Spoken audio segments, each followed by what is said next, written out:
અને જે પણ મિત્રો અમારી ચેનલ સબસ્ક્રાઇબ કરશે તે મિત્રોને બ્લોગ ઇન્ડિયા નોલેજ તરફથી રેવન્યુ તલાટીની બુક ફ્રી આપવામાં આવશે. મિત્રો નમસ્કાર વિદ્યાર્થી મિત્રો, તો સ્વાગત છે આપણી YouTube channel blog India knowledge પર. તો આપણા માટે નવી માહિતી લઈને આવી રહ્યા છીએ. અત્યારે ખૂબ બહુ મોટા સમાચાર આવી રહ્યા છે મિત્રો, ગુજરાત પોલીસ કોન્સ્ટેબલના રિલેટેડ. તો મિત્રો ફટાફટ આપણી ચેનલ ઉપર જે લોકો નવા છે સબસ્ક્રાઇબ કરી દો. એકદમ તાજા અને નવી ખબર આપણા યુટ્યુબ ચેનલ પર સૌથી પહેલા મૂકવામાં આવે છે મિત્રો. ફટાફટ આપણી ચેનલને લાઈક સબસ્ક્રાઇબ કરી દો, લાઈક કરી દો વિડીયોને અને બીજાને શેર કરી દો. તો મિત્રો સમાચાર એવા છે કે ગુજરાત પોલીસ કોન્સ્ટેબલની તારીખમાં ફેરફાર થશે કે નહીં. તો મિત્રો જેની રાહ જોતા હતા તેની થઈ ગઈ છે જાહેરાત.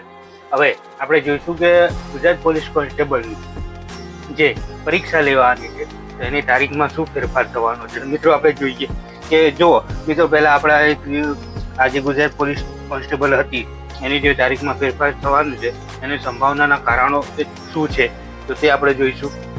કયા કારણોથી પરીક્ષા પાછળ લેવાશે, પહેલા લેવાશે, શું થશે પરીક્ષાનું.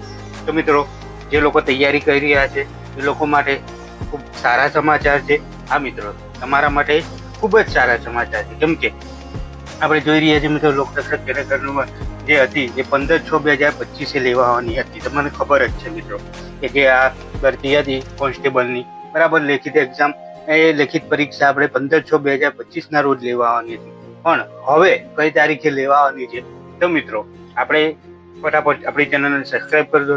અમે જણાવવા જઈ રહ્યા છીએ કે લોકરક્ષક કોન્સ્ટેબલની પરીક્ષા કઈ તારીખે લેવાશે. તો મિત્રો તમને ખબર જ છે કે 15/6/2025 રોજ શું આવી રહ્યું છે. અત્યારે મેં જોઈ રહ્યો છું મિત્રો કે 15 જૂન પહેલા ગ્રામ પંચાયતની ચૂંટણી થઈ શકે છે. એટલે અંદાજે આપણે 15 તારીખે, તો એ પહેલા જો ગ્રામ પંચાયતની ચૂંટણી હોય તો 1 મહિના પહેલા આચારસંહિતા લાગી જતી હોય છે મિત્રો. તો મિત્રો અત્યારે પહેલા એક્ઝામ નહીં લેવાય, તમને બહુ લાંબો ટાઈમ મળશે.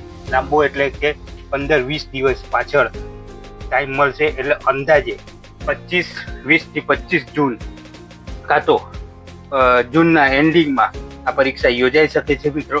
તો તમે મિત્રો લાઈક કરો, સબસ્ક્રાઇબ કરો મારી યુટ્યુબ ચેનલ બ્લોગ ઇન્ડિયાને. ધન્યવાદ. જય હિન્દ, જય ભારત.